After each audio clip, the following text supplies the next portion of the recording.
Welcome to this course, Qualitative Methods for Business and Management, and this brief video lecture. In this video lecture, we will talk about the definition of case study research. Case studies are very popular form of qualitative research, and many people tend to think that they are easy to do. And nearly all of us think that we know one when we see one. And both of these views are plainly incorrect. Case studies are a form of qualitative research that are actually fairly difficult to do well. It's very easy to do one, but it's difficult to do one well. It's also very difficult to see a good one when we see. So, what is a case study? A case study is very simply, first of all, the most popular qualitative research method. It goes a little bit with the caveat with which I started. It's easy to do one, it's hard to do one well. Formally, a case study involves intensive research on a phenomenon, the so-called case, within its natural setting where it occurs, which is the case site, or it could be multiple case sites, typically over a period of time. So we are picking a case. The case could be an organization, it could be a community, it could be a project, and we study it within the real world setting in which it occurs for a while. Yeah, and the while could be short, could be long, could be the length of a project, it could be length of a change initiative, could be a year, it could be a particular season, whatever.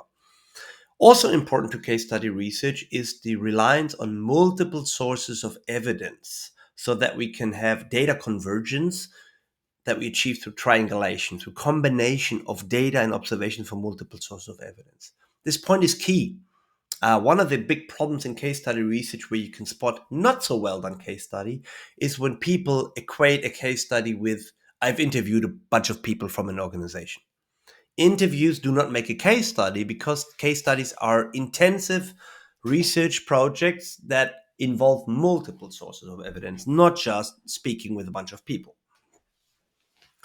So Mike Myers offered a definition that's quite useful. Case study research uses empirical evidence from one or more organizations where an attempt is made to study the subject matter within the context, within its real life context.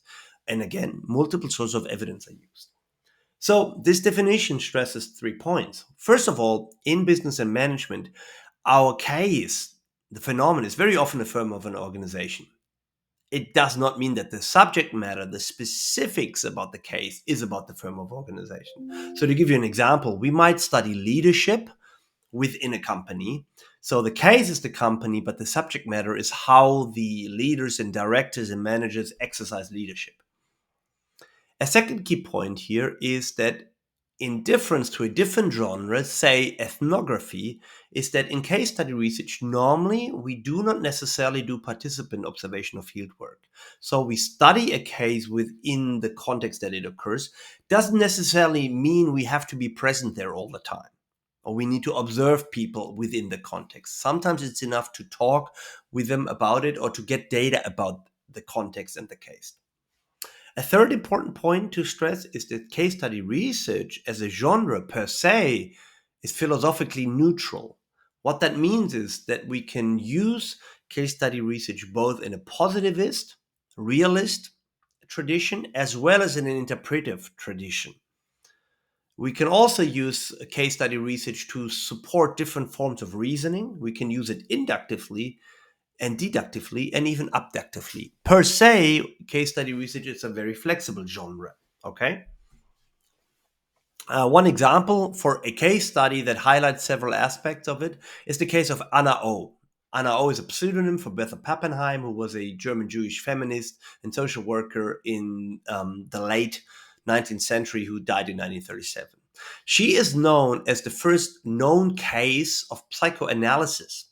Yeah. So she was a woman that presented to her doctor, and she was obviously not well, obviously sick, but she didn't have any physical symptoms. Yeah. So her doctor, Joseph Breuer, was called to her house in Vienna. She was lying in bed. She was paralyzed almost entirely. She had hallucinations, personality changes, rambling speech. So she was obviously sick, but there was no physical cause. In that time, the definition of a sickness or an illness was a physical condition of the body. Her body was fine, but her her mental. She had a mental illness, and she was the first case to say, well, people can get sick mentally without having any physical symptoms. Yeah? So this has led later to this entire genre of medicine in psychotherapy, psychoanalysis, the talking cure, one of the first ever instances.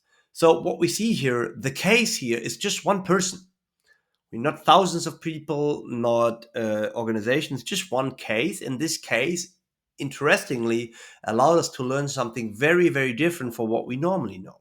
It also shows that we didn't just talk to this person when she was paralyzed, can't really talk to her anyway, right? So we had multiple sources of data to make observations about this interesting case of a sickness that wasn't related to a physical cause. So, with having defined case studies, we can now look at what are they used for. What do we use case studies for? First of all, we use them for teaching, right? The so-called teaching cases. In business and management, we often use teaching cases to illustrate and exemplify a theory or particular point we want to make. Yeah, this is an example of what people call case-based teaching. So we use real-life example to bring a theory to life. Yeah, you could think about a theory such as industry forces, Porter's five forces model to study the cases of organizations that enter a particular market, say. Yeah, very prominent example of these are the so-called Harvard business cases that I'm sure you've come across somewhere. Now, contrasting teachers, where we use them for illustration and exemplification, we can use case studies in research. Very broadly defined, we use them as empirical evidence to convince others of either the applicability or the inapplicability of a particular theory of proposition. And here we have three primary use cases. First of all, we can use a case study to describe a previously unknown or emergent phenomena within the setting in which it occurs. So we systematically discover something about a new or emergent case. That's a use for description. A second example is where we use research cases to explore something about the phenomena. We're discussing patterns and linkages in a phenomena that's either new and emergent or existing but poorly understood. And we want to find out what's going on. A third use case for case studies is when we use case study research to offer explanations, to explain. In this sense, we use case studies to develop, evaluate, or compare theoretical explanations or predictions about a phenomenon. Now, I'm giving you a few examples. One example of a descriptive case study is a paper that we very recently published in Harvard Business Review about sustainable fast food packaging. This is the case of Vital. Vital is a startup founded by Tim, Fabian, and Sven, which are the gentlemen on the left-hand side. And they developed a new packaging system for food. Yeah, it's a smart packaging system, so you can trace them online and so forth. And in this case study, we're literally just describing how this case study came about and how they grew and how they made their business model work. We don't explore patterns. We don't offer an explanation for why they're doing the things that they're doing or why they're successful or not. We're simply telling their story. An example for case study for exploration is a paper that came out a couple of months ago by colleagues from the Vrije University Amsterdam, and they studied predictive policing. Predictive policing is the Dutch police in Amsterdam and in Rotterdam, in a few select cities. They started using algorithms to predict where crimes are likely to occur, so that they can send their police officers into these areas before they come. So if some of you are old enough to remember the movie Minority Report, it's a movie from the 2000 featuring Tom Cruise when he was a bit younger. Same story. There, it was a story of a predictive policing, so where you try to prevent crimes before they occur. The Dutch police have actually tried that over recent years, and the case study research here, they explored what was going on, how it worked, and so forth. Yeah. So just to give you a little bit of insight here, they had a particular computer system, the CAS algorithm, and what it did, it basically took the map of a city. What you can see here is a part of Rotterdam, I believe, and it puts it into 125 square meter squares. Yeah. And for each of these little square areas of a city or of a region, the algorithm would collate a lot of data. Yeah. Eight technical variables that it needed to make the algorithm with, and 47 so called predictive variables. These predictive variables it used to make a prediction whether or not a crime is likely to occur. So 19 of these are population related. So how many one person households do we have in this area? What's the average house price? What's the average age? What's the average income? How many social benefits recipients in this 125 square meter square? How many non-Western immigrants live there, and so forth. And with these, why did they choose these data? Because we know that these types of demographic data are linked or correlated with particular crime occurrence rates, right?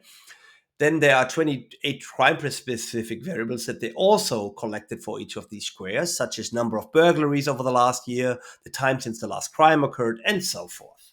And then these 47 variables, they put into a regression models that put out a score between 0 and 1 as a likelihood whether a crime would happen, um, let's say on the weekend or not.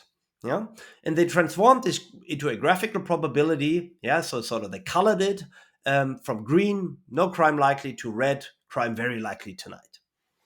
This is how this algorithm really worked that the Dutch police was trialing. Um, Now, what the researchers explored was not so much whether or not that was a good algorithm, whether it could be constructed any differently. They wanted to explore what ramifications, what new patterns emerged for how the Dutch police organized it worked, right? Because with this system in place, someone had to maintain it. It had to maintain data, it had to curate the data, it had to maintain the algorithm and sort of operate the system, right? So you needed something like a data scientist in the police. Also, of course, well, the output of that system, these predicted crime settings, they had to be used to inform regular police force members, so people in the cars on the street, to tell them, guys, you should go and check out what's going to happen tonight, whether something is happening. Yeah. For these, the police actually created a new role, an emergent role, the so-called intelligence officer.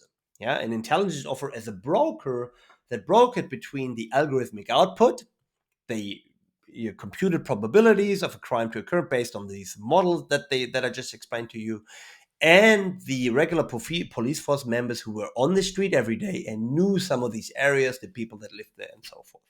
And of course, this meant a lot of organizing had to change. Yeah. So the Dutch police had to adjust structures, hierarchies, role models, processes, and something like decision authority.